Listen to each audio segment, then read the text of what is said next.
માળિયાહાટીના તાલુકા ભાજપના નવનિયુક્ત પ્રમુખ પ્રકાશ રાઠોડનું અભિવાદન કરવામાં આવ્યું હતું। વડાપ્રધાન શ્રી સ્વર્ગીય અટલ બિહારીજીના જન્મદિવસને ભાજપ સુશાસન દિવસ તરીકે મનાવે છે। આ પ્રસંગના કાર્યક્રમમાં નવનિયુક્ત પ્રમુખનું શાલ તેમજ ફૂલહાર દ્વારા સન્માન કરવામાં આવ્યું હતું। આ તકે જિલ્લા પંચાયત સદસ્ય દિલીપસિંહ, તાલુકા પંચાયત પ્રમુખ દિલીપસિંહ સિસોદિયા, પ્રવીણ પાઠક, પ્રવીણભાઈ કારિયા, હમીરસિંહ સભાપતિ સહિત પૂર્વ તાલુકા ભાજપ પ્રમુખ રાજેશ ભાલોડિયાએ ઉપસ્થિત રહી નવનિયુક્ત પ્રમુખને આવકાર્યા હતા।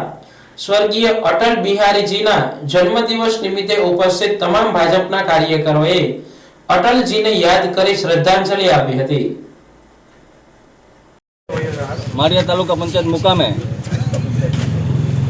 સુશાસન દિવસની ઉજવણી એટલે કે આપણા દેશના પૂર્વ પ્રધાનમંત્રી એવા અટલ રત્ન, ભારત રત્ન એવા અટલ બિહારી વાજપેયીજીની જન્મજયંતિ નિમિત્તે કાર્યક્રમ હતો અને સાથે સાથે તાલુકાના નવનિયુક્ત પ્રમુખની વરણીનું સન્માન કરવાનું એટલે પ્રમુખ તરીકે મારી પણ વરણી કરવામાં આવી હતી અને સાથે અમારી સાથે તાલુકા પંચાયતના પ્રમુખ, જિલ્લા પંચાયતના ચેરમેન અને વડીલ મુરબ્બી સૌ આગેવાનો, બહોળી સંખ્યામાં હોદ્દેદારો, સરપંચો, ગ્રામ પંચાયતના, તાલુકા પંચાયતના સદસ્યો, કાર્યકરો આ કાર્યક્રમની અંદર ઉપસ્થિત રહ્યા હતા અને મારું સન્માન કરવામાં આવ્યું હતું અને આગામી સમયમાં સંગઠન વધારેમાં વધારે મજબૂત બને, ભારતીય જનતા પાર્ટીનો વ્યાપ વધે, તાલુકા જિલ્લા પંચાયતમાં આમ તો ભારતીય જનતા પાર્ટીનું શાસન છે જ, પણ આગામી સમયમાં વધારેમાં વધારે ભારતીય જનતા પાર્ટી સફળતા મેળવે એવા અમે સાથે મળીને પ્રયત્ન કરશું। ભારત માતા કી જય, વંદે માતરમ।